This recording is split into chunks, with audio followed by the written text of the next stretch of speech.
kalau tadi kan dari Mbak Nisa itu UNS juga ya? Iya, UNS. Nah, itu tadi soto itu saya pengen klarifikasi nih. Soto itu 8.000 itu bener nggak? Oh, bener banget. Soto Lamongan 8.000. Oh, oke. Sama es tehnya 2.000. Oke. 8.000 ya, keren banget. Nah, untuk teman-teman yang ada di rumah nih, siapa tahu nih mau kuliah kayak Mas Hudan di UNS bisa banget. Siapa tahu kalian kuliahnya cuma mau ngincer soto? Boleh.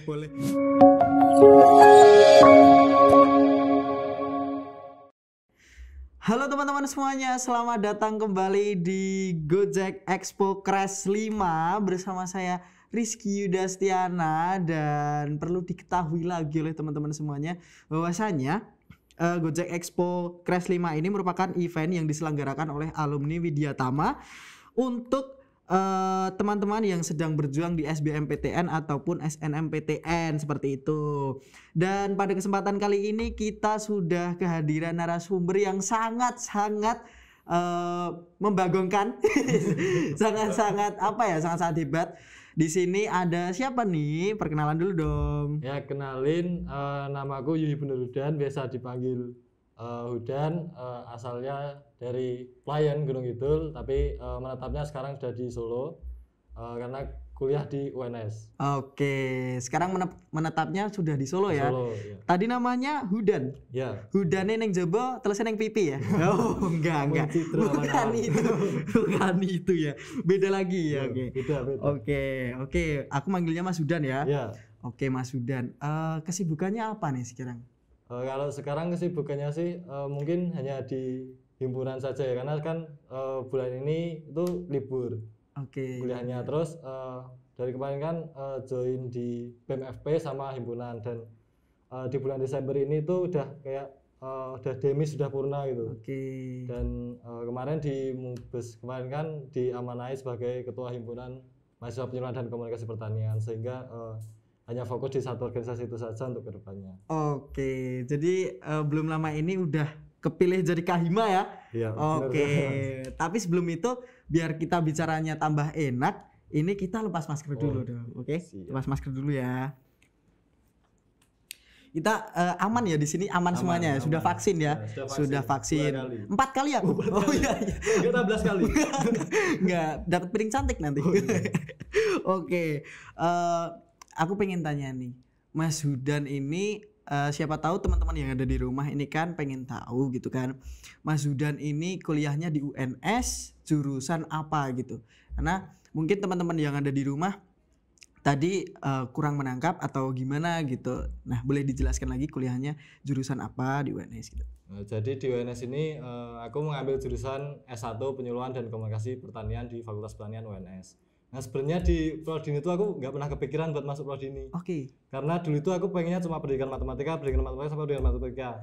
Karena dari dulu cita-cita aku itu pengen jadi guru matematika. Wis, keren ya. Kalau satu SMA udah punya cita-cita kayak gitu. Oke. Nah, tapi pas dulu SNMPTN itu kan milihnya 2 itu. Oke. Nah, aku masukin yang pertama itu pendidikan matematika, terus yang kedua itu aku bingung, wah enaknya apa nih? Bingung kan. Terus aku lihat-lihat jurusan yang ada di UNS, kebetulan entah kenapa aku lihat jurusan S1 Penyuluhan dan Komunikasi Pertanian itu. Nah, terus aku ya udahlah ngawur milih itu. Nah, ternyata pas pengumuman kok malah keterimanya yang gitu.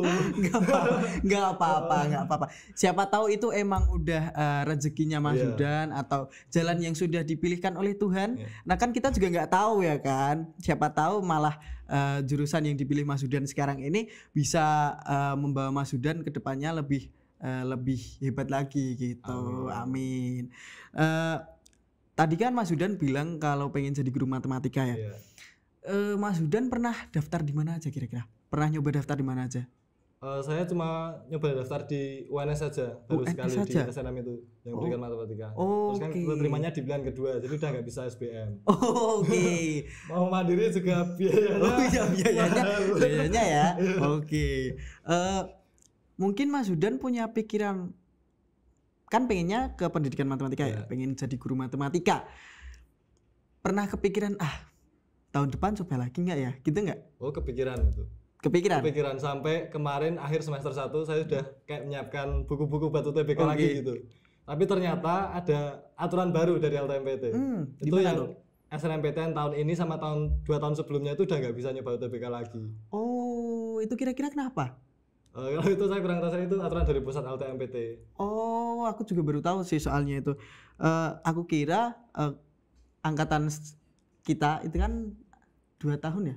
2 tahun atau 1 tahun kita? 1 tahun di atasnya. Nah, 1 tahun bisa daftar lagi. Aku kira gitu. Ternyata nggak bisa ya? Bisa 3 tahun ke atas tuh di banned. Oh, Udah nggak alah, bisa. gitu. Oke.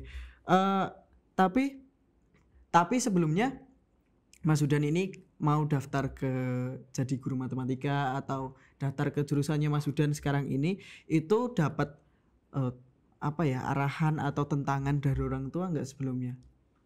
Sebelumnya sih orang tua selalu mendukung ya untuk mendukung. daftar di pendidikan matematika karena ibuku tuh pengen kalau aku tuh jadi guru gitu. Oke. Soalnya kayak ibuku itu punya pandangan kalau guru itu dunia dapat, akhiratnya juga dapat. Oke, gitu. betul. Oke. Tapi pilihan keduanya aku ngawur itu kan daftar di pertanian, tapi bapakku juga support gitu. Oke. Pertanian juga bagus gitu lah intinya. Oke, alhamdulillahnya support semua ya, support semua. Oke. Nah, untung orang tuanya support semua. Nah, kira-kira kalau dari Mas Hudan sendiri di jurusan yang sekarang itu ikut organisasi atau apa gitu nggak? Ikut sih. Kalau yang 2 semester kemarin aku ikut di BMFP sama di Himpunan Mahasiswa Pendidikan dan Komunikasi Pertanian atau HMLITA. Oke. Di BMFP-nya sebagai staf di Inisiasi Gerakan Sosial dan di HMLITA-nya sebagai staf di Pembinaan dan Kaderisasi sebelum sekarang menjabat jadi ketua HMLITA periode 2022. Oke, keren ya. Sekarang jadi Kahima ya. Yeah. Oke, keren banget. Dan belum lama ini pengangkatan ya? Iya. Oke. Tanggal 24 kemarin. Wow, keren banget. Nah, buat Mas Hudan nih. Kira-kira kan Mas Hudan ikut dua organisasi. Yeah. Nah, kira-kira ngerasa nggak sih kayak kenapa sih aku ikut 2 organisasi? Aku terlalu berat atau ngerasa pusing atau gimana gitu nggak? Sering sih. Sering. Ya. Apalagi saat laprak baru banyak-banyaknya atau tugas banyak-banyaknya gitu kadang sering overthinking gitu. Atau bertanya pada diri sendiri kenapa sih kalau dulu kok daftar 2 gitu, enggak 1 aja gitu. Oke. Terus apalagi kalau sering ada rapat yang barengan antara BEM atau himpunan, kadang sering barengan tanggalnya atau jamnya sering bareng. Kadang event kedua organisasi itu berjalan bareng. Itu membagi waktunya susah banget sih. Terus itu gimana cara bagi waktunya itu? Soalnya kan kalau seumpama ada rapat atau meet bareng gitu atau ada event bareng sekaligus itu Mas Hudannya gimana?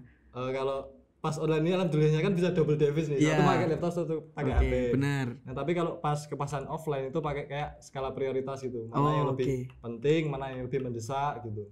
Kadang kan contohnya saya kemarin pas aku di BEM menjadi kayak ketua acara agrikultural inovatif short course di BMFP, kemudian bareng sama ospek jurusan yang di himpunan. Nah, dan di himpunan itu aku cuma jadi staff biasa gitu, dan aku lebih memilih untuk memberatkan ke AISC-nya daripada di ospek jurusannya untuk 2 hari ke belakang di acara ospeknya aku nggak ikut gitu, aku izin soalnya ada yang lebih mendesak gitu. Oke, jadi lebih menggunakan skala prioritas gitu ya. Mana yang lebih sekiranya lebih penting ya memang keduanya penting. Tapi mana yang sekiranya itu lebih mendesak atau lebih urgent itu didahulukan. Yang tidak bisa ditinggalkan didahulukan. Oke, begitu. Oke, baik. Nah, tadi kan Mas Hudan juga sudah menjelaskan kalau Mas Hudan ini mengikuti organisasi-organisasi ya di perkuliahannya di kampusnya. Nah, Mas Hudan pernah mendengar kata-kata kura-kura nggak sih? Pernah. Kuliah rapat ya. Nah, Mas Hudan kan termasuk ke itu ya, kuliah rapat. Nah, menurut Mas Hudan sendiri, kenapa sih kok mau jadi kura-kura kuliah rapat gitu? Apa keuntungannya gitu? Kan kuliah itu juga penting kan. Soalnya kalau kuliah itu kan kita juga bayar gitu. Kan kalau seumpama nilainya juga jelek nanti eman-eman gitu. Emangnya nggak capek terus itu tadi kenapa mau jadi kura-kura itu?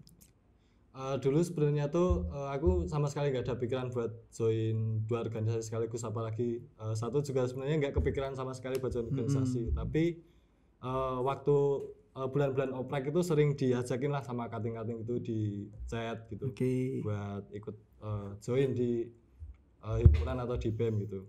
Terus aku juga kayak mempertimbangkan gitu. Aku di kuliah ini kayak nggak, kalau cuma kuliah doang itu kurang gitu aku ngerasanya. Oh, Soalnya di situ juga aku nggak sambil kerja gitu juga kan, nggak punya bisnis.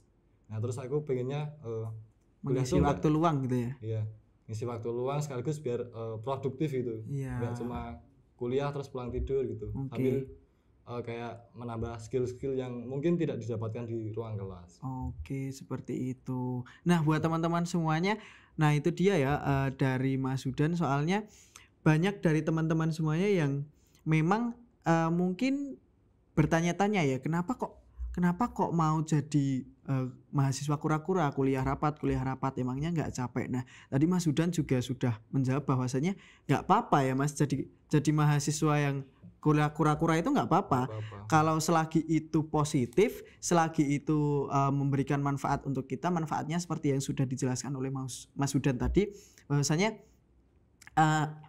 menambah skill yang memang belum bisa didapatkan atau tidak bisa didapatkan kita di luar perkuliahan, seperti itu.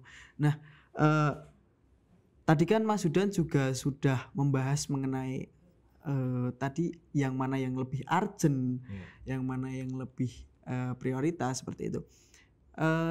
Kalau dari Mas Hudan sendiri nih, kan pasti kadang ada kalanya bingung ya. Iya. Ada kalanya bingung, aku harus lebih mementingkan kuliah hari ini atau organisasiku. Nah, kalau dari Mas Hudan kira-kira ada tips nggak time management buat teman-teman yang ada di rumah? Kira-kira nih ya,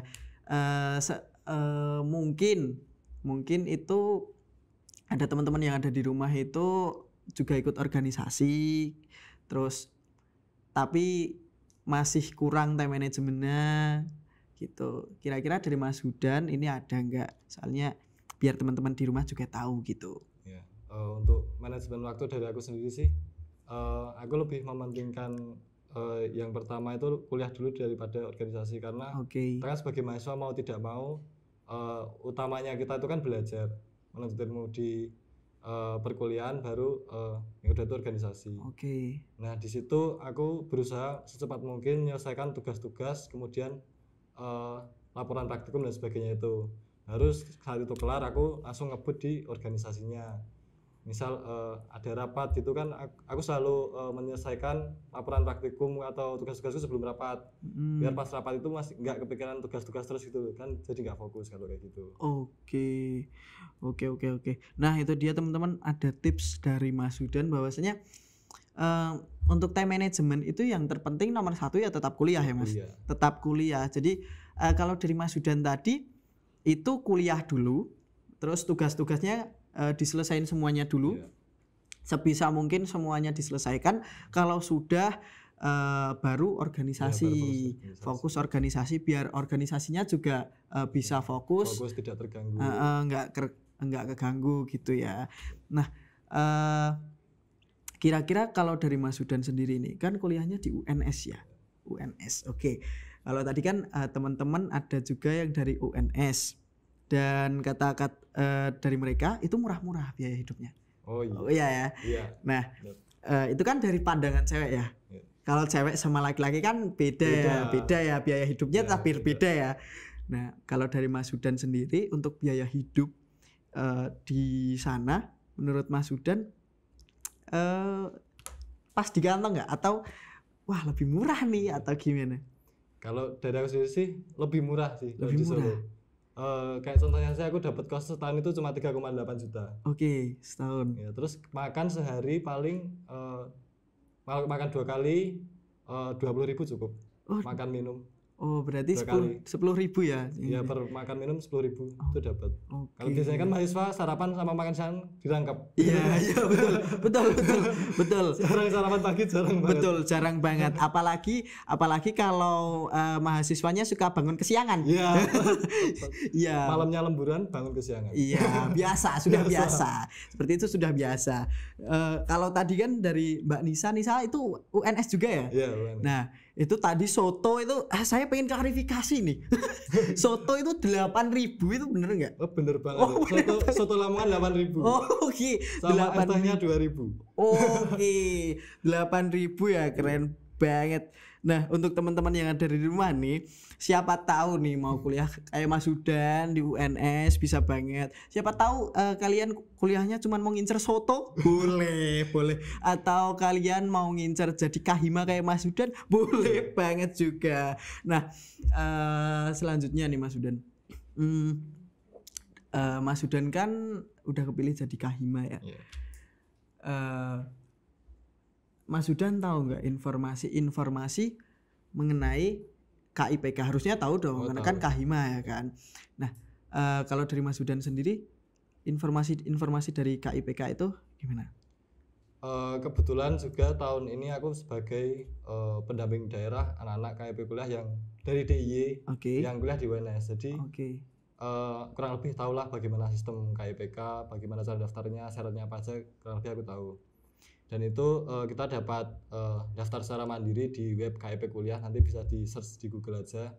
Nanti tinggal masuk webnya, kita mendaftarkan secara mandiri. Nah, itu di situ kita diminta untuk mengisi data diri, terus mengupload syarat-syaratnya seperti kayak kartu KIP atau PKH dan sebagainya itu. Kemudian kayak foto rumah, penghasilan orang tua dan sebagainya itu kita harus melengkapi itu.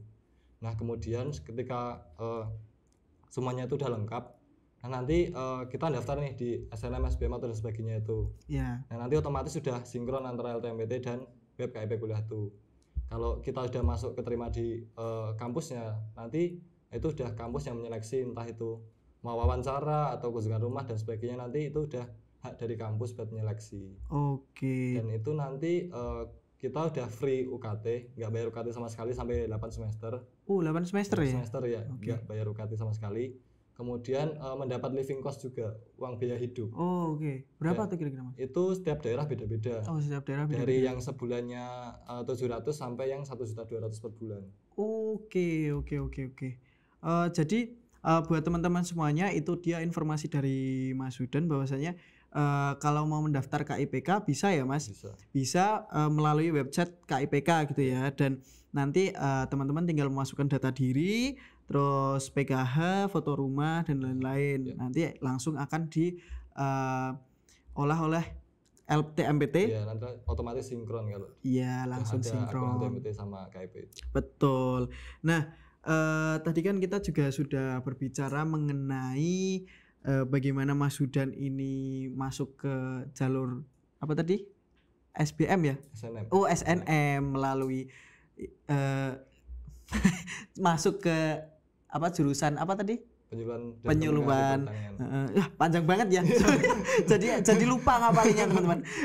Itu penyuluhan informasi itu tadi melalui jalur SNM itu tadi. Dan terus Mas Sudan tadi juga sudah bercerita mengenai kesibukannya, gimana sih menjadi kahima, terus banyak banget tadi ada time management dari Mas Sudan. Nah, kira-kira kalau dari Mas Sudan ini buat teman-teman yang sekiranya mau mendaftar SNMPTN atau SBMPTN buat pejuang 2022 nih, kira-kira ada nggak dari Mas Sudan pesan atau motivasi buat teman-teman yang ada di rumah gitu? Ya. Buat teman pejuang PTN di tahun 2022, pokoknya semua itu harus dipertimbangkan matang-matang, jangan sampai nanti ketika kalian sudah keterima itu nanti menyesal salah jurusan. Oke, betul. Dan misal kalian tidak maksudnya belum masuk ke atau PTN yang kalian inginkan, jangan patah semangat. Gap year itu nggak apa-apa, asalkan kalian tetap produktif, dan yang penting selalu berusaha dan jangan menyerah, dan jangan lupa berdoa kepada Tuhan. Dan mau tambah sedikit boleh.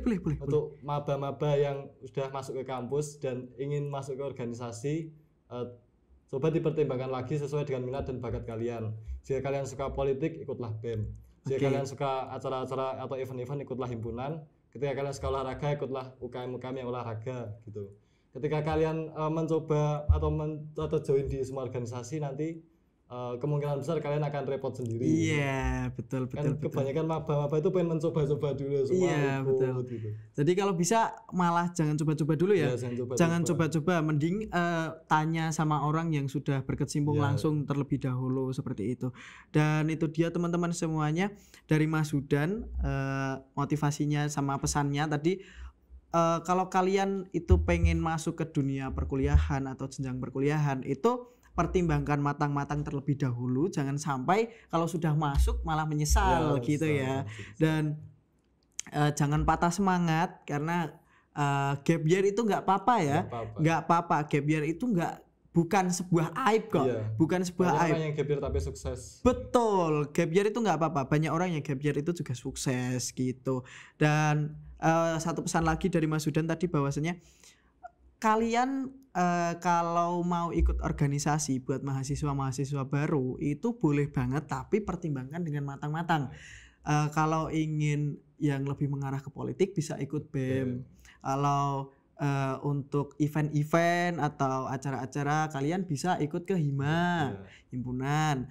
Lalu kalau kalian pengen ke olahraga atau passion kalian seperti broadcasting atau videografi, fotografi, itu kalian bisa lebih mengarah ke UKM seperti itu ya. Nah, untuk teman-teman karena di sini waktu kita sudah habis Mas Hudan.